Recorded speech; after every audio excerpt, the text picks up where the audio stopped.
I think sometimes with revenue management, if there's levers to pull, you feel obligated to pull them. If there's buttons to push, you feel obligated to push them. And I oftentimes see that maybe some of these restrictions or things that you have in place end up counteracting another one that you have in place, or there's too many booking barriers, and so you're actually losing reservations by trying to really hold on to some of this. So I would say try to keep it simple. Welcome to RevLabs by PriceLabs.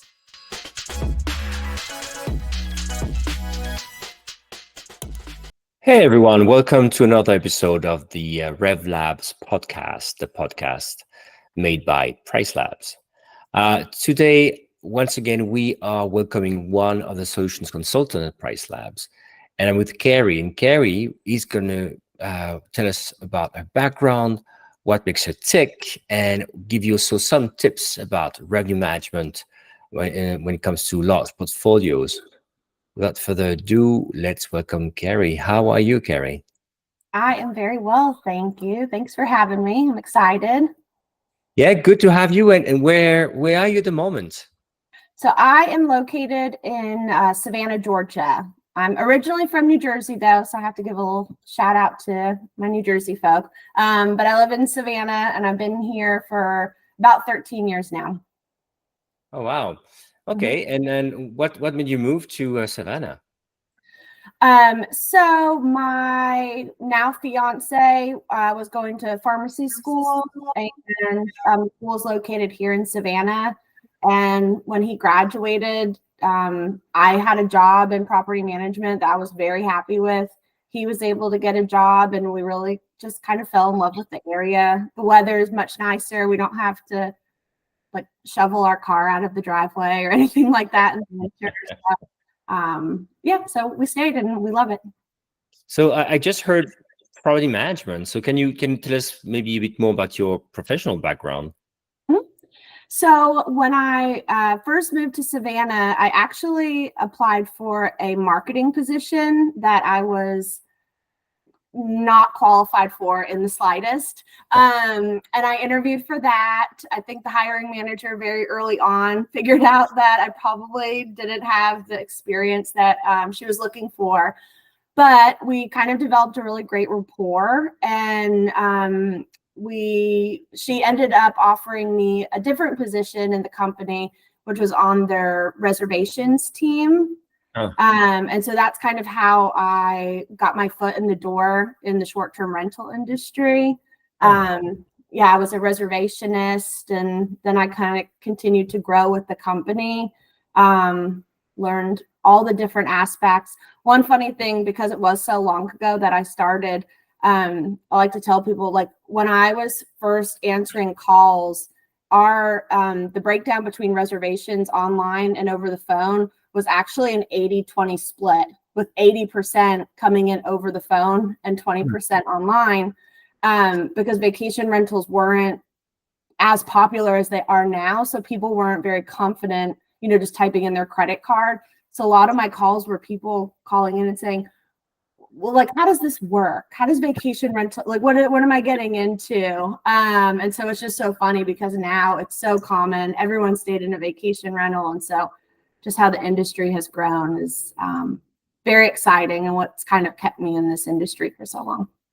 And in some companies that grow, I think at first they do ask the reservation department to take care of revenue management in some cases, right? Is this something you've seen as well, or how did you get into revenue management?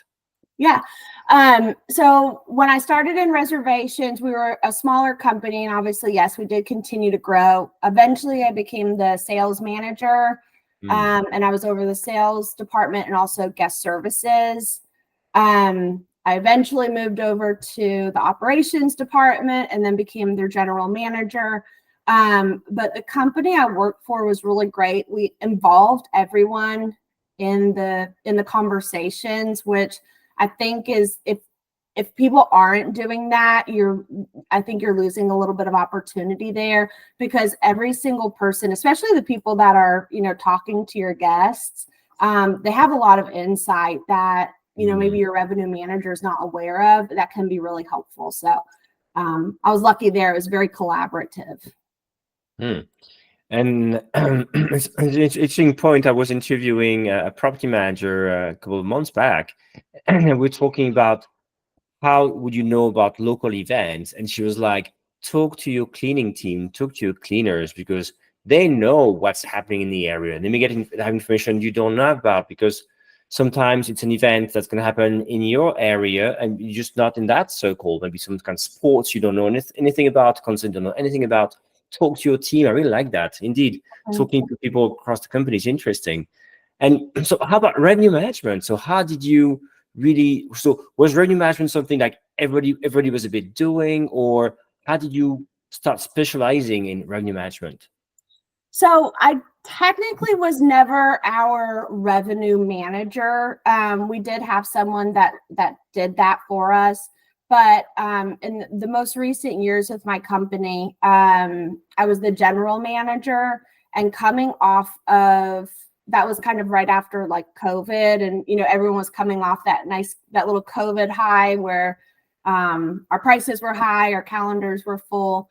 And so during that time, it really kind of forced me to focus on our revenue, specifically how is our revenue going to change, and then also focusing on how are we going to tell our owners and communicate these changes to our owners. And so it kind of just happened organically in that way, where I had to be involved in a lot of conversations. And so, yeah, that's kind of how I got my foot into the revenue management portion of the business. And when you think about large companies, large vacation rental companies, what do you think is the role of revenue management when it comes to owner relations, right? What do owners need to know about revenues that the people in charge of revenue management can help with? I mean, they really need to know it all. And it's unfair to ask your revenue manager to provide that to everyone. They're one person and you might have 300-400 owners. And so what we did was we really made sure that our revenue managers met with our client success teams regularly. So that they understood, so our client success team understood how to read the data, how to pull up, some of the basic stuff. Of course, you're going to have some homeowners that are really into the nitty gritty and the details, where you might want your revenue manager to be part of those conversations, but really educating them, because that's what's going to show your owners that you're on top of it. That's how you're going to retain your owners, so that they know that, you're looking at what you need to be looking at. And it also helps, which I'm sure a lot of people have had this before, if you've had homeowners that have been with you for a long time, you've got some of those homeowners that maybe they name their rates, or they are a little bit more controlling. It is our responsibility to show them to show them the data, so that they're not trying to kind of stronghold that and affect their performance. So Still talking about these large companies, right? In your own experience, or maybe since working with PriceLabs, what have you seen, like maybe one or two other, let's say, tactics that work for these large companies in terms of revenue management? Yeah, I would say one that I've seen come up quite a few times is kind of make sure to keep it simple. I think sometimes with revenue management, if there's levers to pull, you feel obligated to pull them. If there's buttons to push, you feel obligated to push them. And I oftentimes see that maybe some of these restrictions or things that you have in place end up counteracting another one that you have in place, or there's too many booking barriers, and so you're actually losing reservations by trying to really hold on to some of this. So I would say try to keep it simple, and really only have booking barriers if it's something that you absolutely need to have, maybe an owner restriction, maybe an operational or regulations or something like that. But I would say try to keep it simple. On the other side, is there? I know it's hard to be super to be generalized to everybody, but what is the one mistake you've seen that large companies do in terms of revenue management, or one mistake you've seen that maybe people are not aware of or they should be wary of?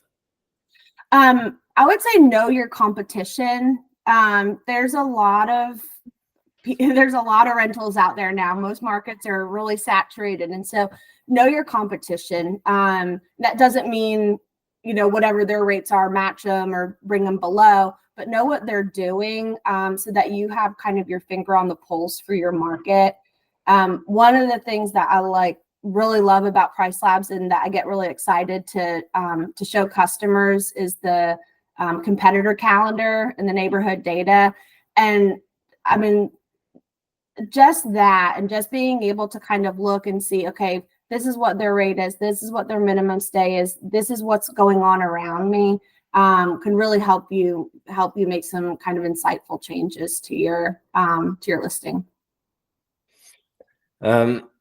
Stepping away from portfolios for a moment for my last question, but if you think back at your career, right, in property management or in PriceLabs, was there one person or was there one specific experience that really made a difference for you, that really helped you grow?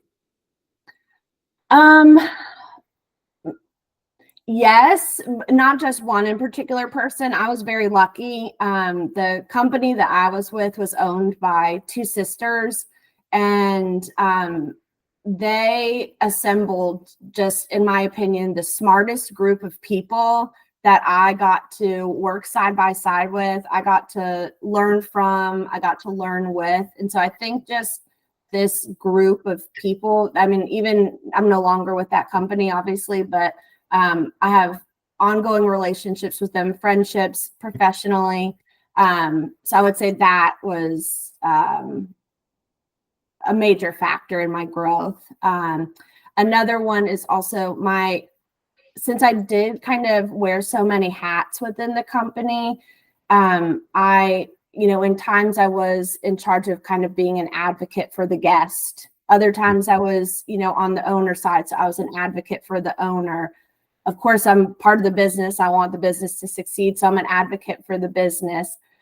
So being able to kind of sit in all of those seats was very valuable to me. And what's also kept me in this industry for so long, because you see kind of how special it is, how many people you're reaching, and how important it is from all these different aspects. So I'd say.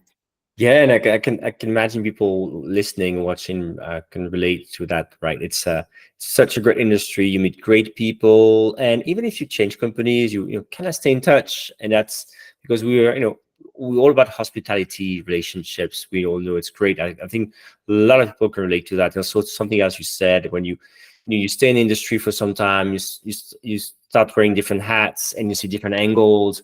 And then it can really bring that to your current position, because you've been through different sides of the business and can still bring so many insights. That's fantastic. Kerry, if people want to reach out to you, what's the best way? Through LinkedIn, through personal email? What's your favorite way of communicating with people? Yeah, LinkedIn is great. I'm on there. I check it every day. I love to stay in touch with everyone. So Kerry MacGeorge, Mac, M-A-C. So you can reach out to me, and yeah, that'd be great. I'm always looking for friends in the industry. It's Kerry, a very fun industry. Of course, Kerry MacGeorge, M-A-C on LinkedIn. Thank you so much, Kerry, for your time today and for your insights. Thank you so much. This was fun. Yep. Take care.